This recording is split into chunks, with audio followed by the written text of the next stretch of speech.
ابراہیم علیہ السلام کی ایک ذات، اکیلی ذات، تنہا ذات،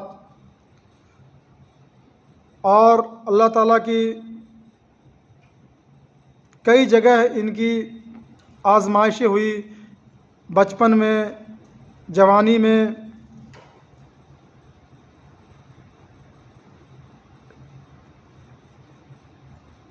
اپنے شہروں میں، بہت سی جگہ اللہ تعالیٰ نے امتحان لیے، اور اللہ تعالیٰ امتحان بھی اسی سے لیتے ہیں جسے اپنا سمجھتے ہیں۔ اللہ تعالیٰ کہ وہ برگزیدہ پیغمبر ابراہیم علیہ السلام ہے کہ بار بار اللہ تعالیٰ آزمائش کیے، اور آزمائش کر کے اپنے ابراہیم علیہ السلام کو اتنا مضبوط کر دیے کہ قیامت تک یہ جو امت ہے، یہ جو دین ہے، دین ابراہیمی بھی کہلاتی ہے۔ اور اللہ تعالیٰ ان کی محنت، ان کی قربانی کو اتنا اونچا کر دیا مقام کہ جب تک ہم نماز میں درود ابراہیم نہیں پڑھیں گے، میرا نماز مکمل نہیں ہوگا۔ اور یہ درود شریف اتنا قیمتی ہے کہ اللہ تعالیٰ یہ خود درود میں اللہ تعالیٰ بھی شامل ہے۔ کوئی عمل میں اللہ تعالیٰ شامل نہیں ہے، مگر یہ درود شریف ایسی عمل ہے کہ اس میں اللہ تعالیٰ خود بھی شامل ہے۔ اللہ تعالیٰ فرماتے ہیں کہ میرے فرشتے بھی درود پڑھتے ہیں، انسانوں بھی درود پڑھتے ہیں،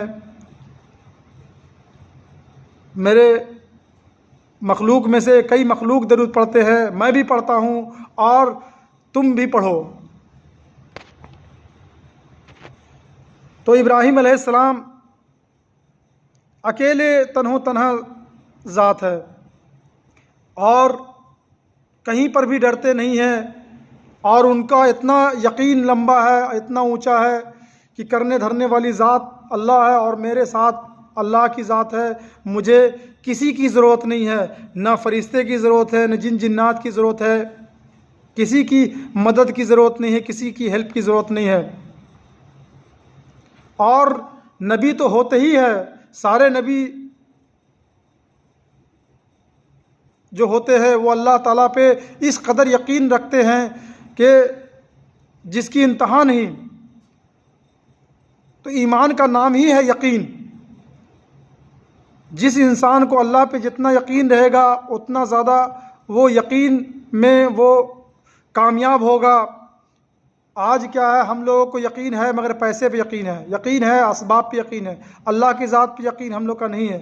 ہم لوگ سیدھی کہہ دیتے ہیں کہ اسباب بھی یوز کرنے کے اللہ تعالیٰ فرمائے، اور اللہ تعالیٰ یہ بھی تو فرمائے کہ اسباب کے بغیر بھی ہم کر سکتے ہیں۔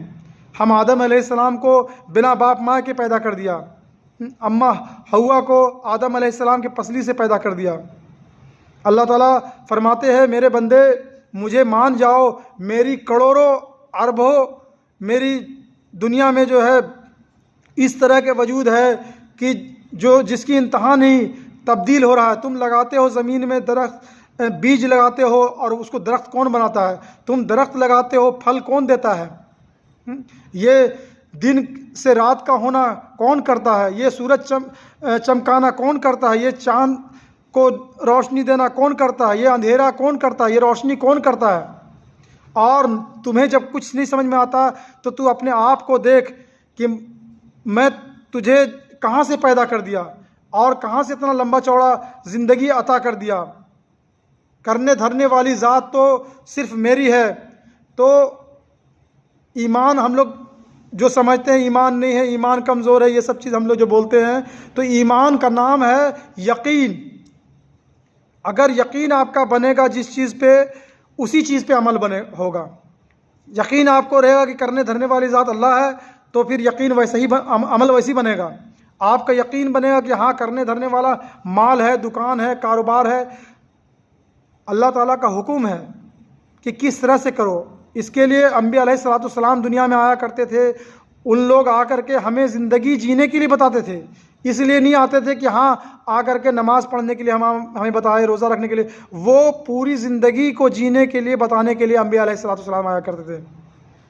اور آخر کار آپ صلی اللہ علیہ وسلم کو دنیا میں اللہ تعالیٰ بھیج کر کے یہ اس امت کے لیے رہبری کرا کر کے، اور حضور صلی اللہ علیہ وسلم کے شاگرد، ان کے مرید، ان کے دوست کم و بیش 1,29,000 صحابہ کرام کو عملی نمونہ بنا کر کے اس امت کو دے دیا گیا، اور یہ امت صحابہ کرام رضی اللہ عنہ اجمعین کی نقش قدم پہ چلے گی تو دنیا میں بھی عزت والا ہے، اور آخرت میں بھی انشاءاللہ تعالی بنا حساب کا جنت میں جائے گا۔